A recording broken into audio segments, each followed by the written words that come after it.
يا حبيبتي مسكني بدري يا ضناي، بدري عليك السجن، بدري عليك السجن دي بدري يا.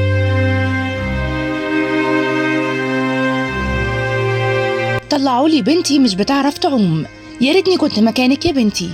تفاصيل مؤلمة عن غرق ميكروباص ببنات المنوفية في محافظة الجيزة. خناقة أدت لكارثة كبيرة، سقوط ميكروباص معدية في الجيزة وكان جواه 27 بنت راجعين من شغلهم. غرق الميكروباص أدى لوفاة عدد كبير من البنات والباقي مفقودين.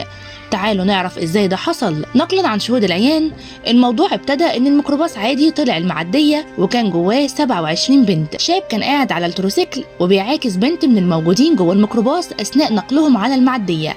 نزل السواق عشان يزعق للشاب اللي بيعاكس البنات ونسي يشد فرامل اليد الخاصة بالميكروباص، وبكل أسف الميكروباص ريح ووقع وغرق في النيل بجميع الركاب.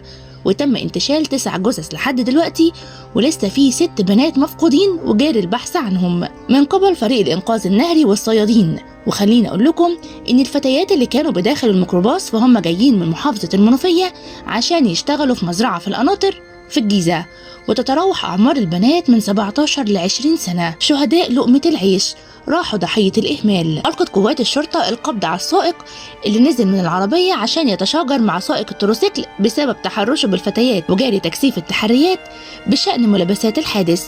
وحاليا ينتظر أهالي الضحايا ناحية الشاطئ خروج الجثامين، ويعاون الصيادون الإنقاذ النهري في مهام العثور على الجثث. وانهارت أم فتاة تدعى شهد وقالت: يا ريتني كنت مكانك يا بنتي. ونادت سيدة أخرى على بنتها أمام المياه وقالت: طلعوا لي بنتي مش بتعرف تعوم، أنا عايزة بنتي.